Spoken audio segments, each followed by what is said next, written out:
Left-wing activist Nicole Hannah-Jones, author of the highly controversial 1619 Project, ripping into Al Sharpton, of all people, for being concerned about brazen thefts. The Rev, angry at that Trader Joe's guy, remember that hoodlum, who this week helped himself to 10 steaks?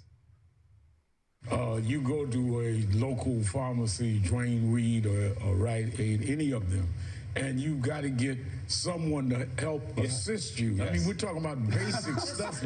What did I miss that we now have to lock up toothpaste? I mean, you cannot have a culture where people are just at random, just robbing and stealing and is out of control. First of all, Al Sharpton is the #1 civil rights leader in this country, hands down. I don't care who, any other congresswoman. He is the person. He's much more important, I think, in terms of the civil rights activism than President Obama. Okay. Right. Nothing to Hannah Jones, the author of 1619 Project, tweeting this at Al Sharpton, saying, quote, "This drumbeat for continued mass incarceration is really horrific to watch. A person stealing steak is not national news, and there have always been thefts from stores. This is how you, Al Sharpton, legitimize the carceral state." In other words, putting people in jail. So she doesn't want to imprison anybody, Judge. Well, of course she doesn't want to imprison anybody. She's down on the left. Let me tell you how crazy this all is. First of all, Al Sharpton is worried about his toothpaste. Al Sharpton is complaining about steaks. Why aren't they worried about children in the inner city who don't even respond when they hear the sound of a gun, who are getting shot in their own homes and their own beds? But I'm not gonna stick with that for very long. Here's the thing that infuriates me. We've got a woman, 59 arrests, and fights with elderly women to steal their purses. No jail. A judge orders release, okay? We've got to go after the judges. And then it's because of the DA, Alvin Bragg, who lets a 30-year-old career criminal who committed felony robbery that we talked about, went into a TJ Maxx with a scissor, let him out on petty larceny. What does the guy do? He comes out and he bashes a garbage collector, a sanitation worker. He bashes him in the head. And, you know, now we've got a guy who is out not just to commit another crime, thinking maybe another theft, he's committing assaults.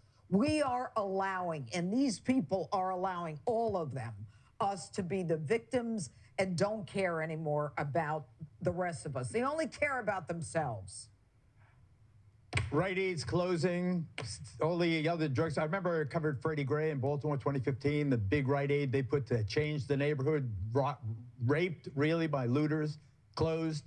Aren't these people really harming the community in a way that should spur a carceral state? You got to put them someplace. You do, Geraldo. And she says this isn't national news. That network spent a week on a guy who smirked at an Indian banging a drum. Mm-hmm. Remember that Covington kid? He smirked, and that was their lead story for a week. So it's not that the guy stole steak. It's the brazenness of the crime, you know? And she doesn't want people to focus on the brazenness because the brazenness is shocking. And when people are shocked by crime, they want someone to respond to it. And the Democrats don't have a response to crime. It's like there's always going to be crime. There's always going to be shootings. But if there's a shooting in Times Square, people are going to get pissed, right? I mean, if there's like a carjacking and then a congresswoman's car gets carjacked, that's a little different. So it's like, where does it stop? Like, some guy's going to steal something. Usually it's you try to hide it in your pocket and then you run away from security. Now guys are walking out with whole steaks. What, some guy's going to walk out of a butcher shop with a whole cow, Geraldo? They're going to steal your girlfriend next. Walk out of a store with your girlfriend over your shoulder. Slippery slope, Geraldo. Starts with steaks. Girlfriends are next. Oh, God. Nicole Hannah-Jones clearly, oops, that's yours, I think. That's not mine. That's okay. That's a Rolex, Geraldo. But that's my watch. I'll take that. Right here. That's a Cartier. That's a Cartier. Give me that Cartier. It's a victimless crime, Geraldo. Yes, I'll give you a steak for it. It's not a national story. I wonder, does this undermine Nicole Hannah-Jones' credibility? Did she ever have any? I have to tell you, everybody check out Dan McLaughlin's piece in National Review where he takes her down completely today. I mean, she's a complete bully, and this is ridiculous, and she doesn't have any credibility. Can I mention one thing that you might not have seen? Today in Georgia, which is a swing state, right? In the capital city, Atlanta, of course, has been rocked by crime. The state Senate of Georgia today voted 52-0 to allow private citizens to get a tax break for writing checks to the local police department because they have to figure out a way to refund the police. That's pretty good. Because of all of You mean that. to give donations? So that to you cops? could figure out a way, because That's okay with me. Well, but okay, I think it's good, but also we wouldn't have to do this if defund the police wasn't an issue in the first place. And yet you have a whole mindset, as clearly Nicole Hannah-Jones represents, where the carceral state, where jail itself is the problem, not the crime. Right. But they have no alternatives, and they love the new word, carceral. Makes them sound so smart. These crimes. I had to look it up. These crimes disproportionately hurt Black and brown people who rely on these stores, which are closing in New York City, in Oakland, Berkeley, Baltimore. San Francisco, Baltimore. So it's safe to say that Nicole Hannah-Jones doesn't care about Black people, as you said earlier, unless she can make a buck off them by creating this fiction, this whatever project. She doesn't give a damn about Black people because they're the ones.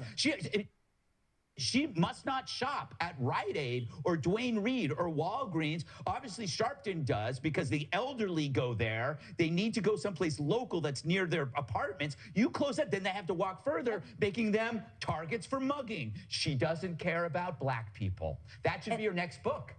And you know what? And it won't be fiction. And the argument about incarceration is the guy that Alvin Bragg let go on a nonviolent crime committed a violent crime when he was out. So don't tell me they shouldn't be jailed. You call it the 2022 project. Yeah, there you go. Give me a watch. Call it the 911 project. All right, here, Geraldo. All right, here's my watch. So I've had this watch a long time, but it Better does get it fall fixed. off occasionally. Up next, you ever use one of these